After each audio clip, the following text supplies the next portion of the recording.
A la Unión Europea le preocupa la baja productividad del mercado laboral español.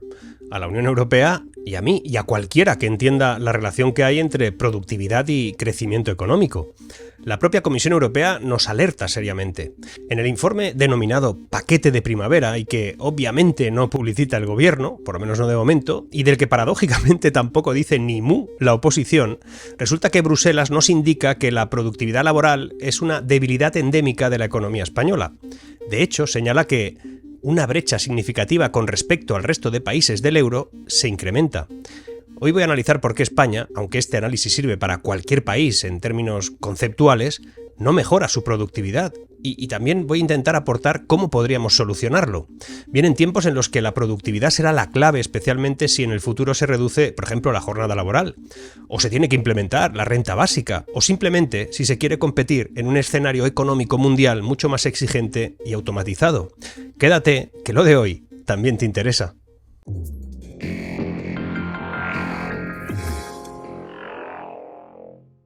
La productividad total en España, es decir, el grado de eficiencia con que se asigna el empleo y capital para producir, acumula una caída del 7,3% desde el año 2000, lo que ha contribuido a frenar, de alguna manera también, el crecimiento del Producto Interior Bruto, el PIB, por habitante, y a agravar la brecha de nuestro país con respecto a otros estados europeos. Eso es según un informe publicado por la Fundación BBVA. Es decir, lo primero que debemos aclarar es que este problema no pertenece a un gobierno o a un color político. Hay que ser justos, es el propio ADN de nuestro modelo productivo. Este mal comportamiento de la productividad en España contrasta con la registrada en otros países de nuestro entorno, curiosamente, en los que los niveles de eficiencia han ido en ascenso durante el siglo XXI. Mientras la eficiencia productiva mejoraba en la Unión Europea y en Estados Unidos, hasta la actualidad, la nuestra no. La única parte positiva de esta evolución está en que desde el año 2013, cuando España empezó a recuperarse del impacto de la crisis financiera e inmobiliaria, la productividad registró una tendencia de mejora de este indicador, que registró incluso un incremento del 1,2% hasta el año 2019. La tendencia se vio algo interrumpida en 2020 por la pandemia, ya que las restricciones lo que hicieron fue limitar la actividad de muchos sectores, y eso redujo su productividad sin que, por el momento, hayamos recuperado los niveles previos a la pandemia. Aún así, en el último año, este indicador acumula un aumento del 2,2% desde el año 2013. Algo es algo. La productividad con la que se emplean los recursos es la palanca fundamental de la mejora de la renta y bienestar de los países. Por comparar, en los últimos 23 años Estados Unidos mejoró su productividad un 15,5%, Alemania un 11%, el Reino Unido un 7%, Suecia un 6%, Francia un 4%. Entre los que han perdido productividad está Italia con un -3% y España con un -7%. Aunque, como te decía, en el periodo que va desde 2013 a 2019, la productividad española mejoró tanto como la británica, es decir, un 1,2%. Digamos que tenemos algo al final del túnel. Alemania en ese mismo periodo mejoró 4 veces más y Estados Unidos 6 veces más. Es decir, aunque mejoramos, seguimos haciéndolo mucho menos que otros países más industrializados. Hay muchas causas de esta catástrofe. Algunos provienen del propio sector productivo, del cuerpo laboral o del modelo de crecimiento que tenemos. Mantén en tu memoria el término coste laboral, porque más adelante volverá a salir y verás cómo nos ayudará a despejar quién es uno de los mayores responsables de esta falta de productividad. Pero eso será más tarde. Ahora vamos por las causas más genéricas. Una de las causas es la cualificación de los trabajadores. En España se aprecia un menor empleo del trabajo más cualificado que en la mayoría de los países europeos. Eso es debido a que las ocupaciones derivadas de la especialización española son, de promedio, menos intensivas en capital humano. Por ejemplo, el sector turístico. En datos de 2022, en Suecia los trabajadores altamente cualificados eran el 48% del total, en Francia un 46%, en Finlandia un 48%, en Alemania un 45%, en Italia un 53%, pero en España solo un 37%. Es más, España es el país con más personas trabajando en ocupaciones denominadas elementales, en concreto un 13%, y es mucho más que el 4% de Italia o el 7% de Alemania. Hay muchos motivos para este fenómeno y ninguno es fácil de corregir. España, por ejemplo, ocupa la última posición en inversión en intangibles. Es un tema grave. Y el gap en renta per cápita con la Unión Europea se ha sextuplicado. Pero, ¿qué problemas estructurales explicarían esa menor productividad en España? Pues vayamos por partes. La primera razón es el bajo uso de la tecnología.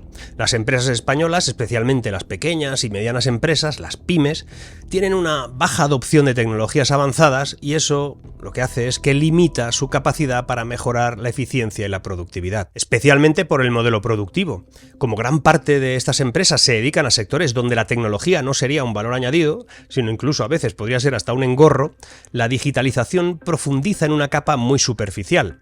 Hablamos de facturación, comercio electrónico y poco más, pero se automatiza muy pocas cosas, no se aplica a procesos como podría estar o pasar en otros sectores mucho más robotizados, no se capturan datos de manera habitual y no se generan nuevos modelos de negocio, por ejemplo, a partir de la inteligencia artificial. No se puede.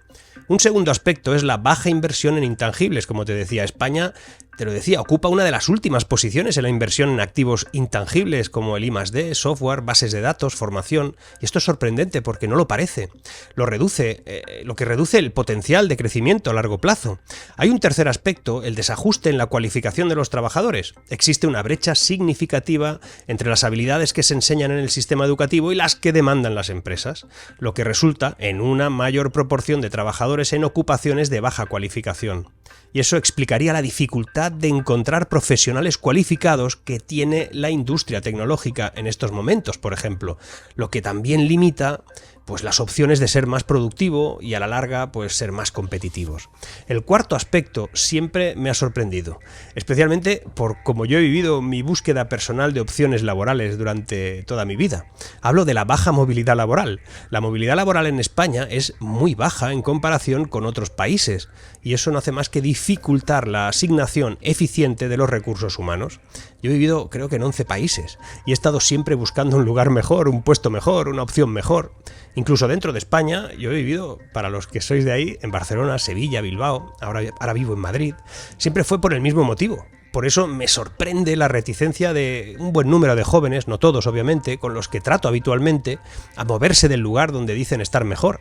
Es cierto que las tecnologías de la información actúan y permiten ahora moverse menos, pero no en todos los campos, y esto está lastrando las opciones de empresas y también de trabajadores. El quinto asunto son los problemas estructurales en el mercado laboral. La elevada temporalidad y segmentación de nuestro mercado laboral contribuyen a la baja productividad, ya que los trabajadores temporales suelen recibir menos formación, tienen menos experiencia en sus puestos de trabajo.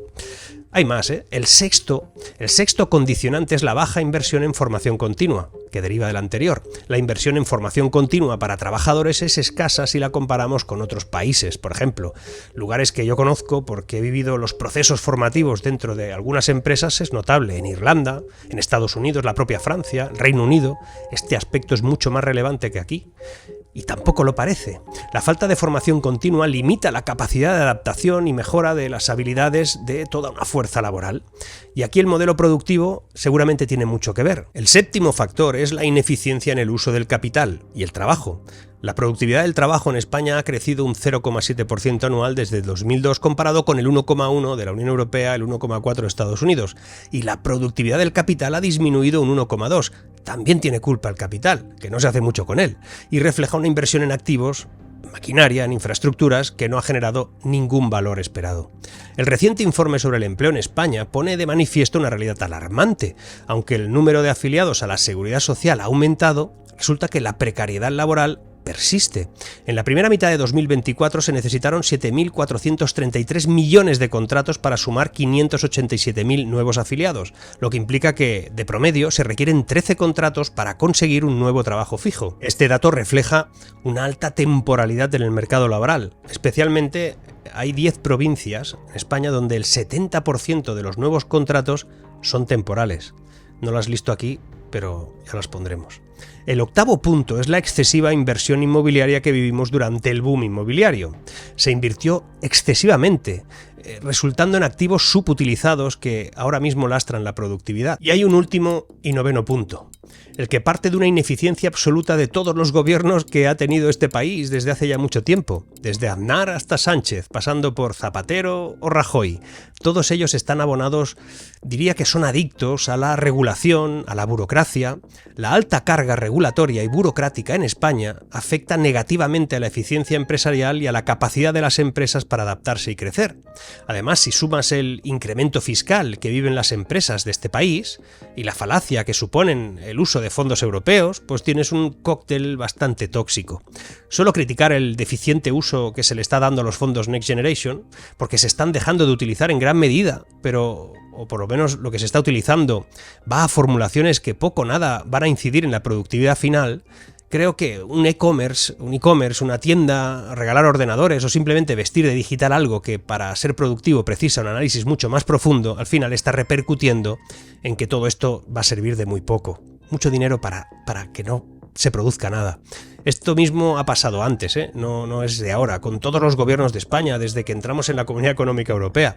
¿Sabes qué porcentaje se devolvía habitualmente de los fondos estructurales o de cohesión por incapacidad para implementarlo en proyectos reales? ¿Cuánto dinero se retornaba porque en el tiempo disponible para utilizarlos a fondo perdido, la mayoría de las veces, no se ejecutaba ningún proyecto? Más de la mitad.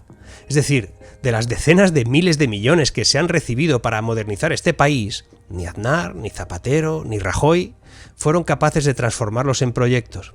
¿Se puede culpar al actual gobierno de ser igual de inútil? Pues culparlo no, básicamente es como el resto. O sea, tampoco se le puede culpar, pero es que lo han hecho todos. El problema es que tal vez no estamos preparados para esto.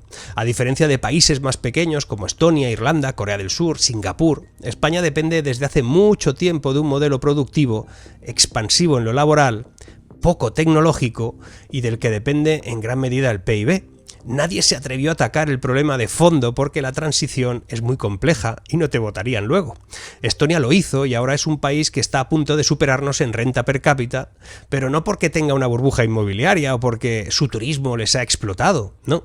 Es porque han digitalizado hasta el modo en el que una ambulancia reporta el accidentado que llevan camino al hospital.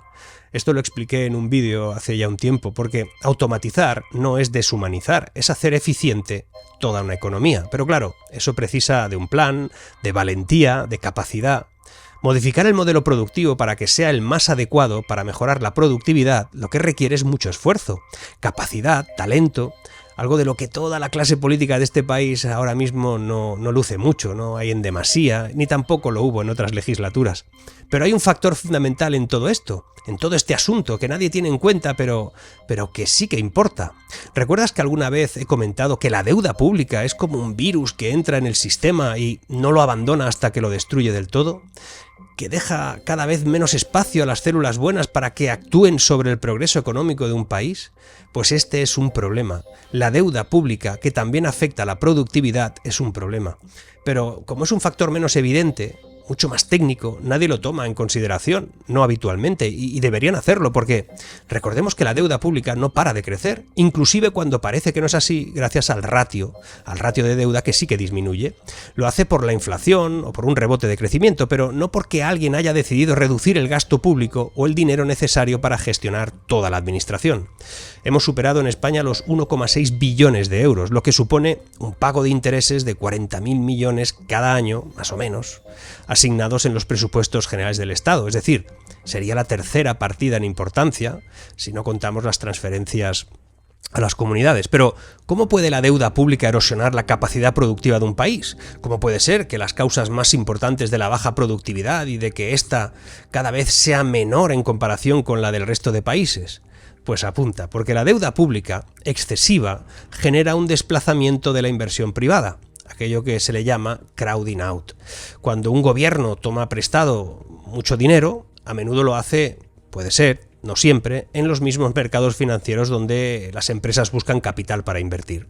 Si el gobierno toma una gran parte de este capital disponible, al final pueden aumentar las tasas de interés, lo que hace que sea más costoso para también las empresas pedir prestado, realizar inversiones. Esto puede reducir la inversión privada en sectores productivos.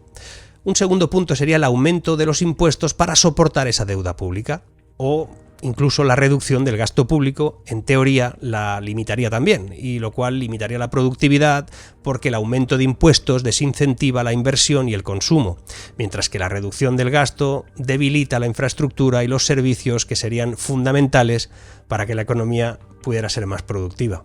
Y hay un tercer factor. Mucha deuda afecta al destino de los recursos prestados. Si el dinero obtenido de la deuda no se utiliza en proyectos productivos que generen crecimiento económico, por ejemplo, infraestructuras, educación, investigación, desarrollo, si todo eso se destina a gastos corrientes o a pagar deudas anteriores, al final lo que haces es reducir el crecimiento económico a largo plazo, por falta también de una productividad que se derivaría de esa inversión.